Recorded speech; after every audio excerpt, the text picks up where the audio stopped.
Hello, and welcome to another episode of Just Scare Us Already, the podcast where we talk about horror movies, both old and new, give our opinion, and continue to search for a movie that will scare us.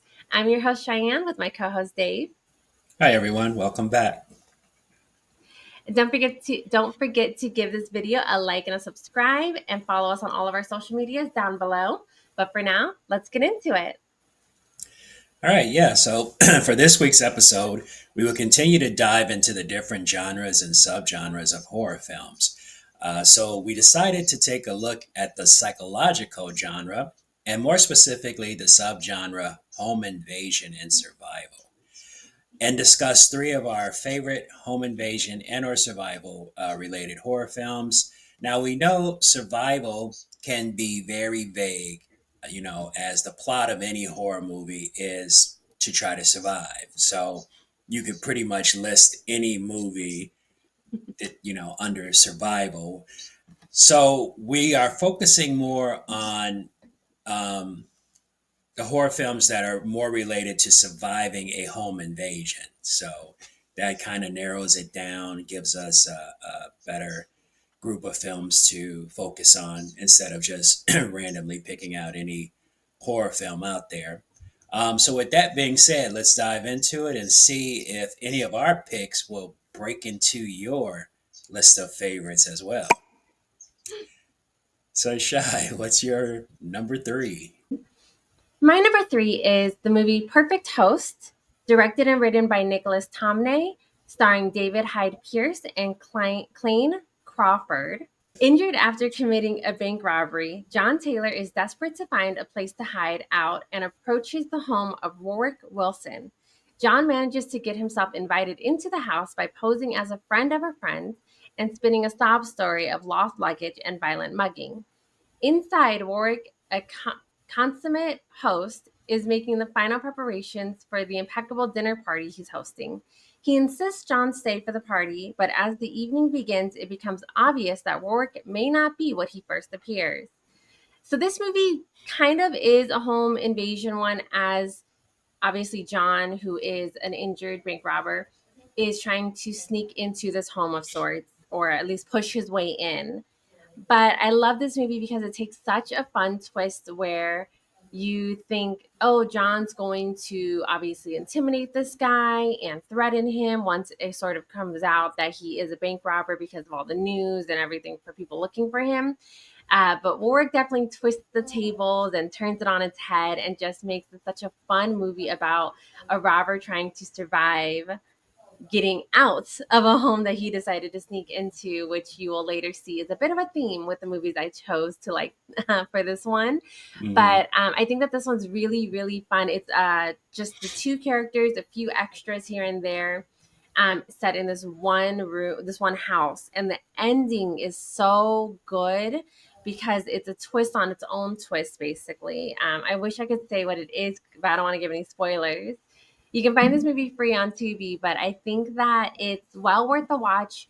It's not gory, it's not violent, so to say. There's a few scenes here and there where there's blood, and there's a few scenes where he gets hurt and hit and bashed around, but none of it is super grotesque. None of it is super vulgar or anything like that. It's just awkward and weird. It kind of reminded me of the movie Creep, where you just have a character who is pushing and pushing and pushing this other character to see the limits and is just completely out, like off his rocker.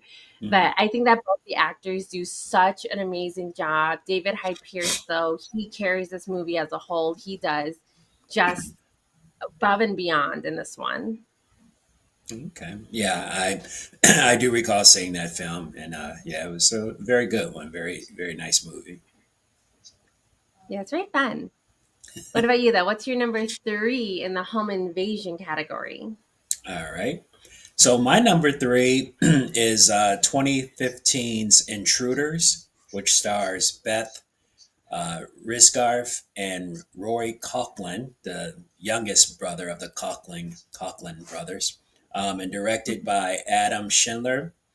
So this film is basically about a young woman named Anna who suffers from agoraphobia, which is the crippling uh, effect of not going outside, that they just can't function outside, so they're usually trapped in their house all the time. And her agoraphobia is so crippling that when a trio of criminals break into her house, she cannot bring herself to run away. But what the intruders don't realize is that agoraphobia is not only her problem. So this one's available on Pluto or Tubi for free. Um, this film, I liked it a lot. This was one that I came across and just decided to watch a couple years ago, and it was really good. It's not well acted. I will have to say that. Some of the dialogue is pretty cheesy, but the whole twist in the film was really well done, and um, the ending left something to be desired. It wasn't the best of endings, but overall, though, it was a good watch. And I like movies like this where the tables get turned. So, definitely a good watch. I don't want to give away too much, but um, the twist in it is a little bit more than what you would think it is. But you have to watch it to get the whole point. So it's a good watch overall. Good to know. I'll have to give that one a watch. I don't think I've seen that one, Yeah, but it definitely. sounds good. Yeah, definitely worth the watch. Hmm. Okay, I'll check that one out.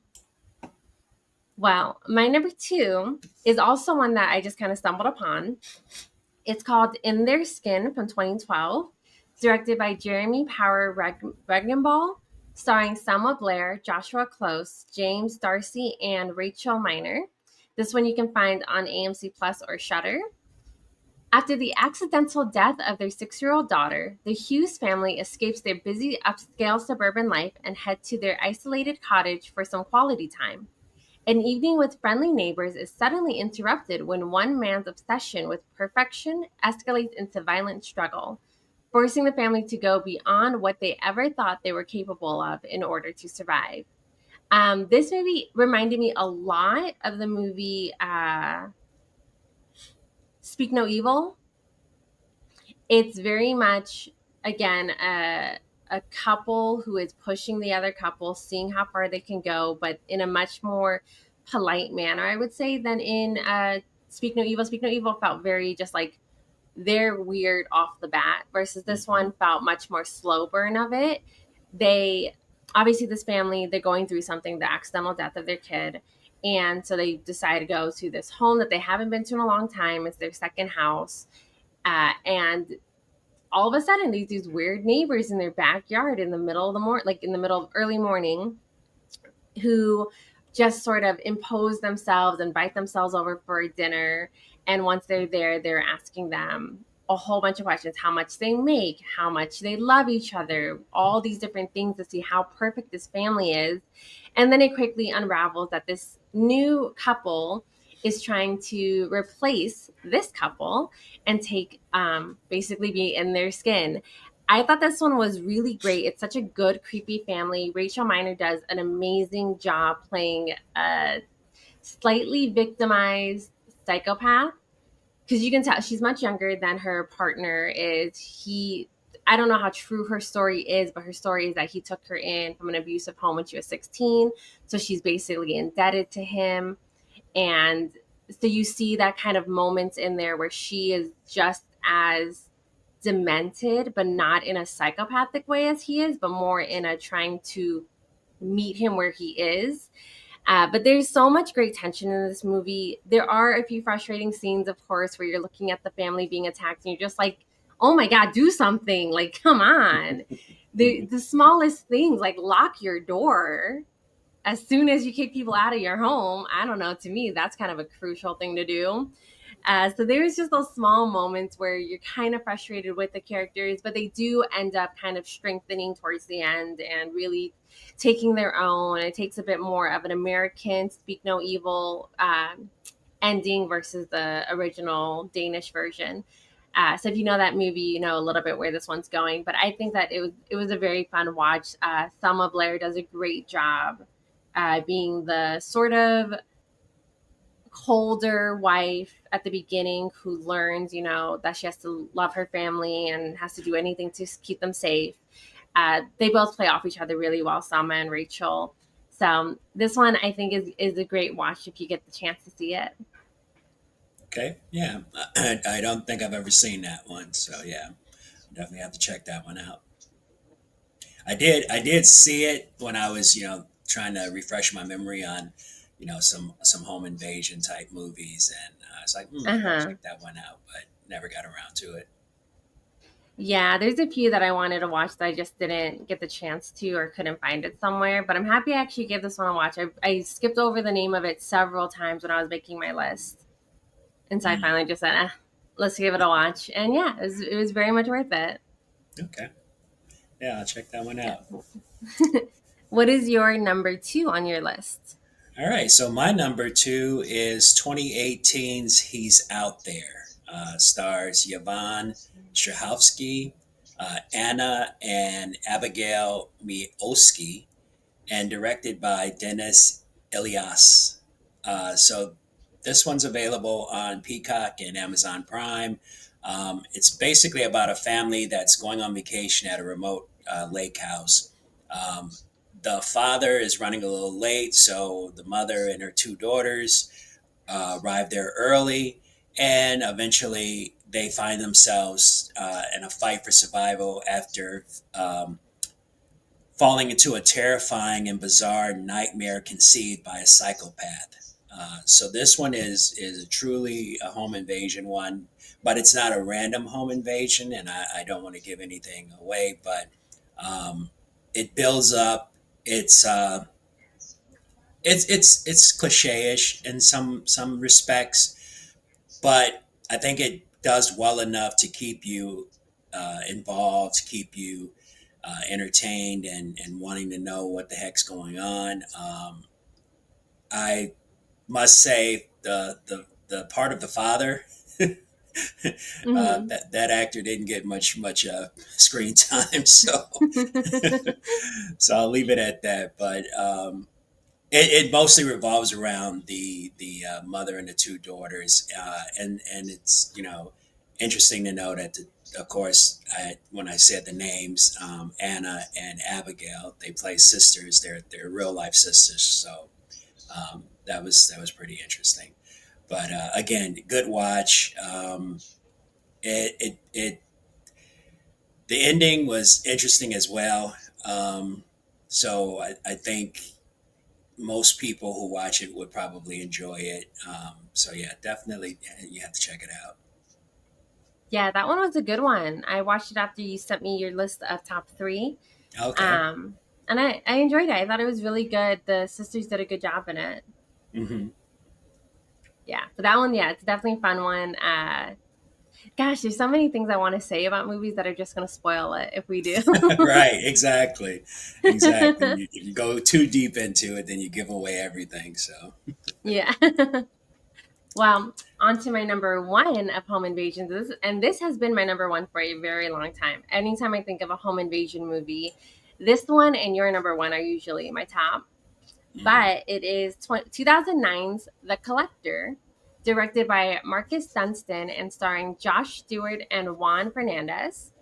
It follows a desperate ex con who needs to repay the debt of his ex wife. He decides to heist at his new employer's country home, unaware that a second criminal has also targeted the property and rigged it with series of deadly traps. This movie, like it says, is a double invasion, which I think is so much fun. You have the first invader, who is the person who was working on the locks of the house, and the locks and doors and a little whole bunch of smaller things, who knows that the family is going on vacation, who has already been staking out the house, had plans with another con or another ex-con to heist it already, but of course, because his ex-wife has a heavy debt, decide he needs to move up the date and will do it on his own if needed. So going into this house alone and quickly going into the safe, quickly getting what he needs, only to find small little sounds and hints that someone else is in this home, and the person who has broken in as well is much, much worse. Basically, a John Kramer from Saw before the Saw movie, or technically after the Saw movie, but was meant to actually be a prequel to Saw, possibly. It's definitely Home Alone meets Saw in a very twisted way. I think that the kills in this movie were great. The traps were really, really fun. I think they're a little bit more fun than Saw, to be completely honest. Hmm. They're a little bit more elaborate, which I will say was the only grime I had with this movie, is that this guy leaves the house maybe a few hours before he comes back to rob it. I'd give it maybe max 6 hours. And this man sets up numerous traps, all of them very elaborate, all of them time consuming. That it was a little bit like, okay, I know I'm supposed to suspend disbelief, but like, how would you set up all of this within a few hours, which also is however long it took the family to leave the home as well, needs to be accounted for. So 6 to maybe 3 hours to set up so many elaborate traps with so many crazy contraptions and a whole torture basement. It was, that part was a little convoluted. I thought that was silly, but the gore is great in this movie. It's not a super high budget movie, not super low budget either, but you can definitely tell the difference between this one and the prequel, or sorry, the sequel, the collection. That because this one did such a success, they really amped the money up in that one, and it gets even Hmm. more when it comes to convolution. But um, it picks up at a really good pace. It's very quick to the dime. Like obviously, it starts a bit slower with him helping the family and doing all this the jobs and meeting his daughter and all this different stuff, but it goes really into it quickly. uh Obviously, even though he's a robber, he's a sympathetic character. The psycho killer is great. He does Juan Fernandez does such a great job in that role. uh but yeah, I just think that it's so much fun.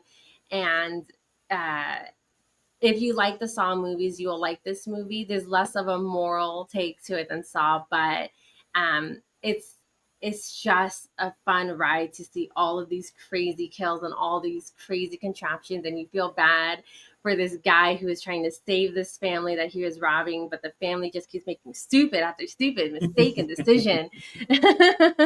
But overall, it's one of my favorite movies to watch. I don't watch the sequel as much though, because I'm not a huge fan of it. Just because when it got the high budget, they really just made it much more like Saw, where it's these crazy, crazy, crazy, crazy contraptions that would take Hmm. a high tech genius to put together. Versus this Right. one, there's, a string with a chandelier and knives. It's very much, you can tell someone could have done most of this on their own. It just would have taken much longer than I think he gets in the movie. Right.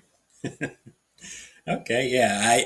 I do recall that film, The Collector. I don't think I saw the sequel, but yeah, that was a while back, so my memory's fuzzy on that one. But yeah, I do remember it was a good watch though. I did like it when I saw it. Well, it's free on Tubi if you want to give it another watch. Just gotta sit through the Okay. ads. All right.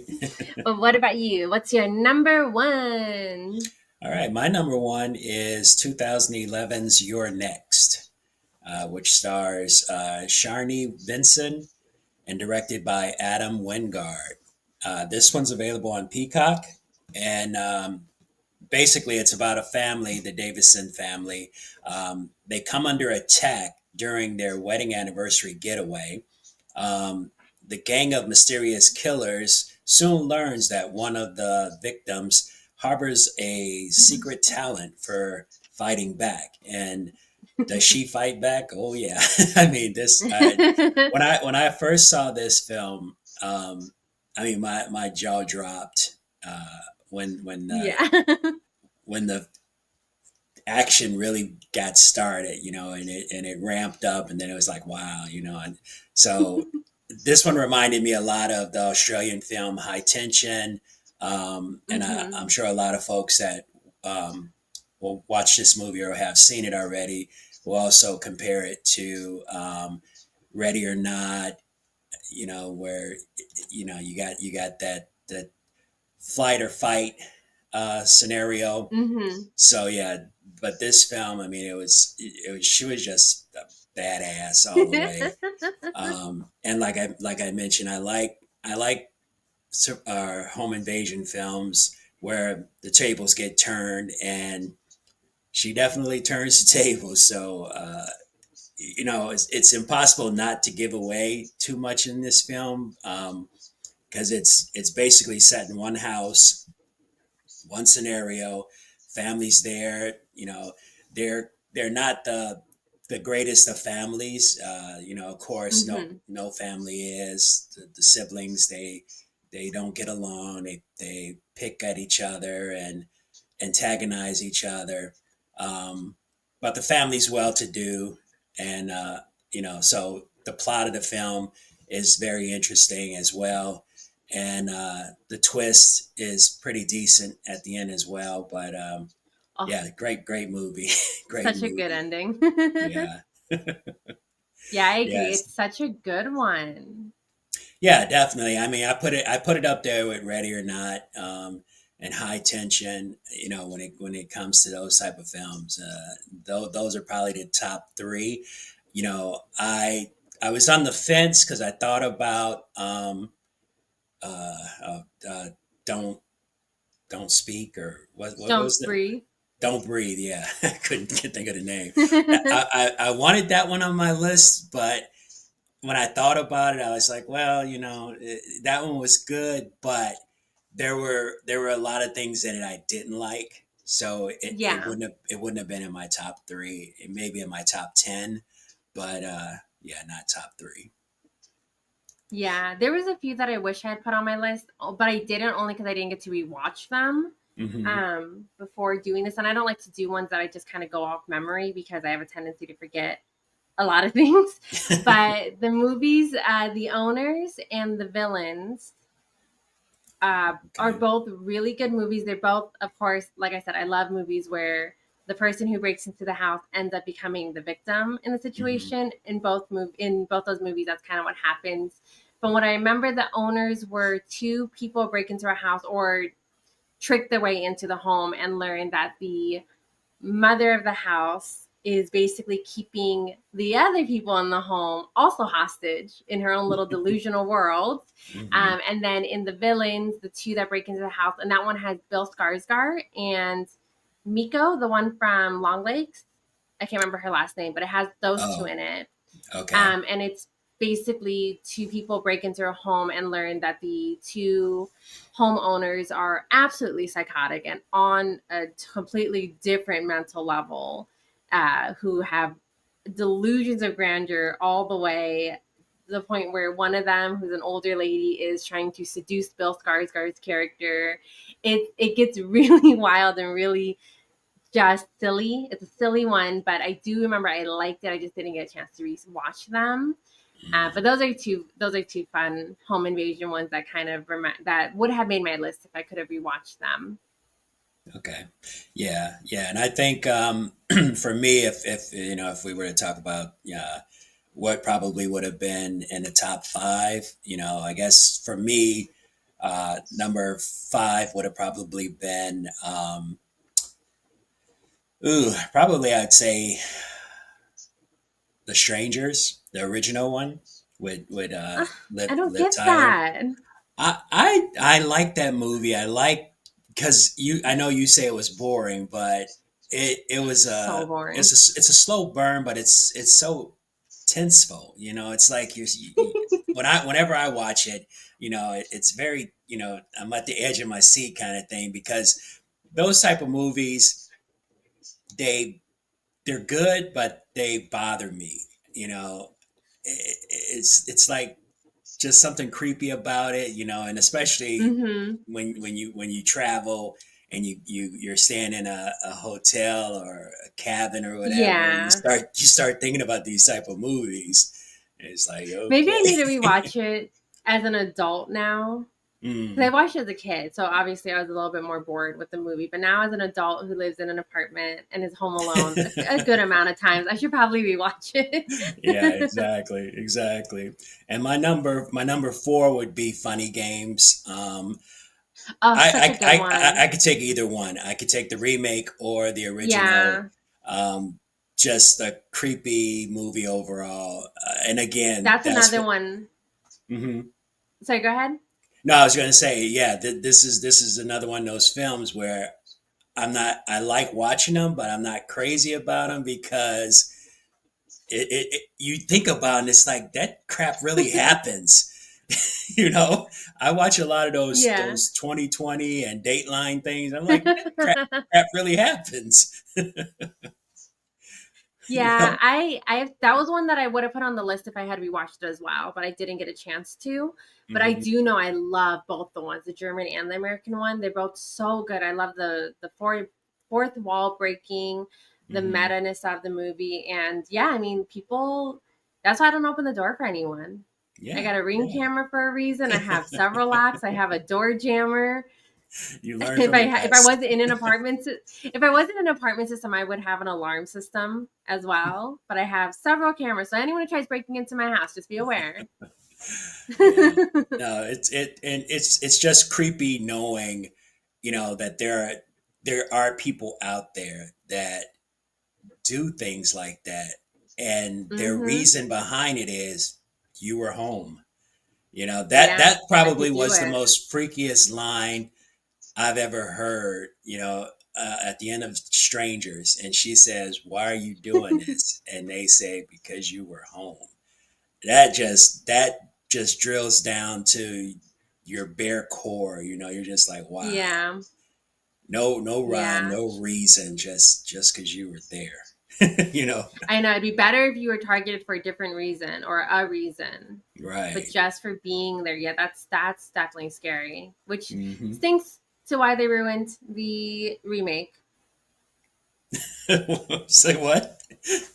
I said, which is just why it's even worse that they ruined the remake and made it so much less scary and so Yeah, much stupider. And I'm pretty sure they even ruined that line. I think she said something completely different. Like, yeah. because you answered the door, because you're here. So she just messed it up in some way. It was some weird thing. Strangers chapter one.